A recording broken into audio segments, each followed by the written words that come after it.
ఒక్కసారి కొమ్మూరి గోల్డ్ కి కాల్ చేయండి. తాకట్లో ఉన్న మీ బంగారాన్ని విడిపించి మార్కెట్ ప్రైస్ కి వాళ్ళు కొనుక్కుని మిగతా డబ్బులు మీకు ఇచ్చేస్తారు. నమస్తే. ప్రస్తుతం నాతో పాటు అనలిస్ట్ కట్టా కార్తిక్ ఉన్నారు. మాట్లాడదాం. కార్తిక్ గారు నమస్తే అండి. నమస్తే. కార్తిక్ గారు, యుద్ధం ఎక్కడ తగ్గట్లేదండి. రోజులు గడుస్తున్నాయి. అమెరికా ఇజ్రాయెల్ తగ్గట్లా, ఇరాన్ ఇక చల్లబడుతుందేమో అనుకుంటే రోజు రోజు తన శక్తిని పెంచుకున్నట్టుగా పరిస్థితులు కనిపిస్తున్నాయి. డ్రోన్లు క్షిపణులతో కొడతానే ఉంది ఇరాన్ కూడా. ఈ ప్రస్తుత పరిస్థితిని చూస్తుంటే నిజంగా ఒక మధ్యవర్తి వచ్చి చర్చలు జరిపి కొంత శాంతింపజేస్తారనుకుంటే అసలు మధ్యవర్తిత్వానికి కూడా ఎవరు వచ్చిన దాఖలాలు కనిపించట్లా. ఏంటి ఇది ఎంతవరకు పోతుంది? ఏమంటారు మీరు? నిజమే, రోజులు గడుస్తున్న కొద్దీ ప్రపంచంలో ఒక భయంకరమైన పరిస్థితి. మీరు చెప్పినట్టు శ్రీలంకలో అంటే మన వైజాగ్ వెళ్ళి మళ్ళా తిరిగి ఇరాన్ వెళుతున్నటువంటి ఈ నౌకని అమెరికా నిన్న కూల్చివేసింది. అంటే సముద్రంలోనే ముంచివేసింది. ఫలితంగా దాదాపు 83 మంది ఏమో చనిపోయారు. ఒక 30 మందిని అక్కడ శ్రీలంక వాళ్ళు రక్షించగలిగారు. కానీ పాపం 83 మంది చనిపోయారు. దానికి ప్రతిగా ఈరోజు ఇరాన్ కూడా అమెరికా యుద్ధ నౌక మీద దాడి చేసిందనే వార్తలు మనకి వినపడతాం. సో దాని మీద ప్రాణ నష్టం ఎంత అనేది తెలియదు ఇంకా. కానీ పెద్ద ఎత్తున మంటలు అయితే వ్యాపిస్తున్నాయి. ప్రాణ నష్టం కూడా భారీ ఎత్తున ఉండే అవకాశం ఉందని తెలుస్తూ ఉంది. సో అమెరికా ఇజ్రాయెల్ కలిసి ఒకవైపు టెహ్రాన్లో సృష్టిస్తున్న విధ్వంసం ఒకవైపు, అదే క్రమంలో ఇరాన్ కూడా గల్ఫ్ దేశాల్లో ఉన్నటువంటి అమెరికా స్థావరాల మీద సృష్టిస్తున్న విధ్వంసం మరొక వైపు. ఎవరికి ఎవరూ తగ్గకుండా చేస్తున్న యుద్ధం ప్రపంచానికి గుదిబండలా తయారవుతుందా? నిన్న న్యూయార్క్ టైమ్స్ కథనం ప్రకారం ఈ యుద్ధం కనుక ఒక నెల నడిస్తే అమెరికాకి 18 లక్షల కోట్లకు పైగా నష్టం రాబోతుంది అని. ఎంత ఊహించు, 18 లక్షల కోట్లు. అమ్మో, ఊహించు ఎంత పెద్ద నష్టం. కాబట్టి అది మళ్ళీ ఇదంతా డైరెక్ట్గా ఇండైరెక్ట్గా ఇంకొక నష్టం ఉండేటువంటి అవకాశం ఉంటుంది. రెండోది, అమెరికా చాలా పెద్ద ఎత్తున ఖర్చు పెడుతుంది యుద్ధం కోసం. రోజుకి $7,000 ఖర్చు పెడుతుందంట డైరెక్ట్గా. ఇజ్రాయెల్ కూడా అంతే. మరి ఇజ్రాయెల్కి అంటే ఈ రెండు దేశాలు ఓకే, అమెరికా ఇజ్రాయెల్, కానీ ఇరాన్ కూడా తగ్గట్లేదు. ఇరాన్ కూడా రోజుకి 6 నుంచి 7,000 కోట్ల రూపాయలు ఖర్చు పెడుతుందంట యుద్ధం కోసం. సో ఎవరికి ఎవరు తగ్గకుండా చేస్తున్నారు. ఇరాన్ ఎట్టి పరిస్థితులు తమ వశం చేసుకోవాలని అమెరికా, నన్ను చంపేయాలని చూస్తున్నారు కాబట్టి నేను చనిపోయే ముందు వాళ్ళంతేందో చూడాలని అనుకుంటుంది ఇరాన్. అంటే వాళ్ళ సుప్రీం లీడర్ని చనిపోయిన తర్వాత ఆవేశం వెలువైపు ఉంది. వాళ్ళ మనసులో ఎట్టి పరిస్థితుల్లో అవకాశం వచ్చింది కాబట్టి ఇరాన్ తమ చేతిలోకి తీసుకోవాలనే ఆలోచన వాళ్ళ వైపు ఉంది. ఈ రెండు ఆలోచనలో కూడా ఒక తప్పు ఉంది. ఎక్కడో చోట రాజీ పడాలి కదా అనేటువంటిది ఇద్దరు వదిలేస్తున్నారు. ఓకే, ఒకటేమో ఇరాన్ కొంత మెత్తబడినట్టు మొన్న స్టేట్మెంట్ చూసాం, చర్చలకు మేము సిద్ధమని. కానీ ట్రంప్ చేయి దాటులు పోయింది, ఇక చర్చలు లేవన్నారు. చేయి దాటి ఎక్కడ పోయింది? మీ ఉద్దేశం ఏంటి యుద్ధం స్టార్ట్ చేయడానికి? ఖమేనీ అనేటువంటి వ్యక్తి ఒక నియంత. ఖమేనీ అనేటువంటి వ్యక్తి టెర్రరిస్టులు ఫండింగ్ చేస్తున్నాడు. అతన్ని రేపేస్తే, ఆ నాయకత్వాన్ని లేకుండా చేసేస్తే ఇక ఇరాన్కి స్వేచ్ఛ ఉంటుంది, ప్రజాస్వామ్యం ఉంటుంది. అది కదా అమెరికా చెప్పింది. లేదు, ఇరాన్లో అణ్వాయుధాలు ఉన్నాయి, ఆ అణ్వాయుధాల వల్ల ఇజ్రాయెల్కి ప్రమాదం కాబట్టి అణ్వాయుధాలని ఆపేయాలి, ఆ తయారీని ఆపేయాలి. అది కదా మీరు యుద్ధం స్టార్ట్ చేయడానికి కారణం.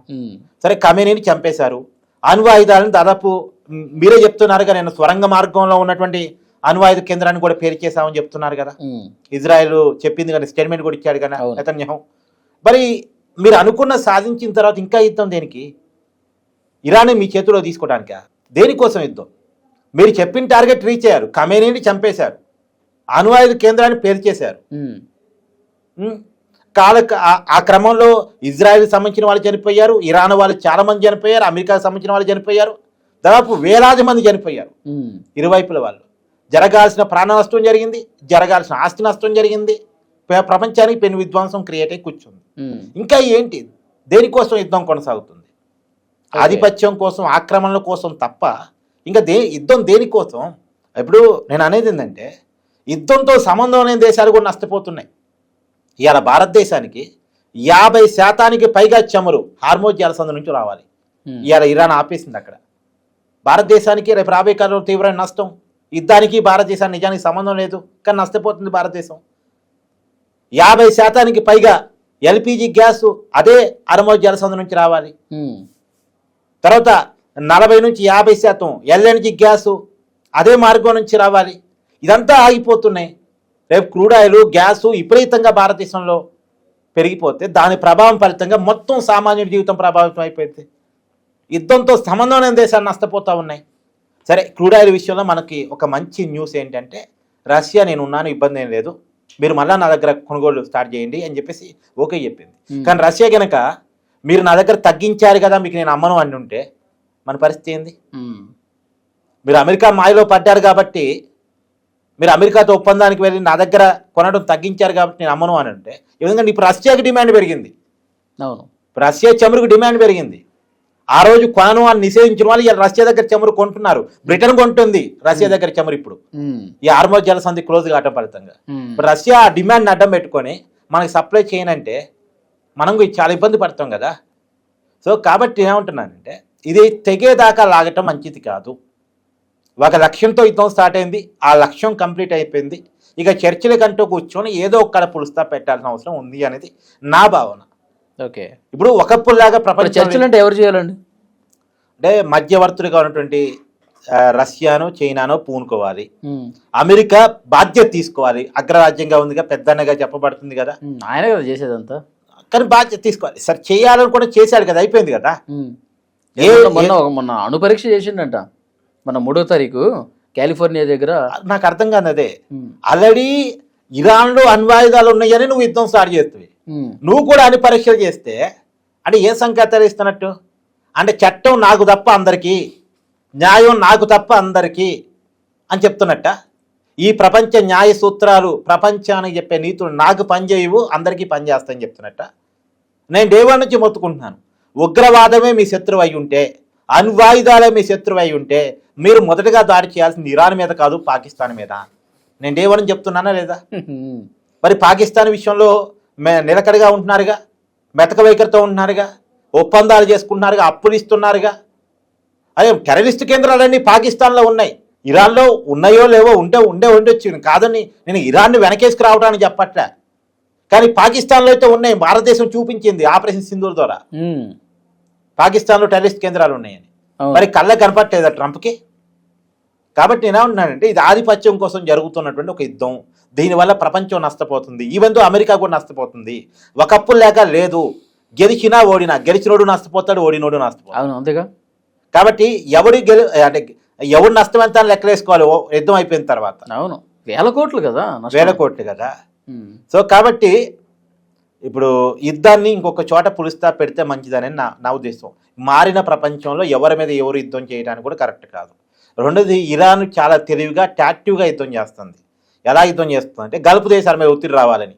గల్ఫ్ దేశాల మీద ప్రధానంగా ఇప్పుడు నిజానికి ఇజ్రాయెల్ అమెరికా కలిసి ఇరాన్లో దాడి చేస్తా ఉంటే ఆ దాడిని ఆపుకుని దాని మీద ఇరాన్ కాంటెస్ట్ చేయట్లే. అంటే దాని మీద గల్ఫ్ను కొడతా ఉంది. వీళ్ళ దృష్టి అంతా గల్ఫ్ను కొట్టాలని. ఎందుకంటే గల్ఫ్ అమెరికా ఇజ్రాయెల్ మీద ఒత్తిడి తీసుకురావాలని. ఇక ఆపండి యుద్ధం, మేము నష్టపోతున్న మధ్యలో అనేది వాళ్ళ నుంచి ఒత్తిడి రావాలనేది. రెండోది, తన శత్రువులకు అవకాశం ఇచ్చి నా మీద దాడి చేయడానికి మీరే కారణం అనే కోపం కూడా. సో రకరకాలుగా గల్ఫ్ మీద దాడి చేస్తుంది. అంటే మొత్తంగా ఇరాన్ రియాలిటీలోకి 2వ రోజు వచ్చింది.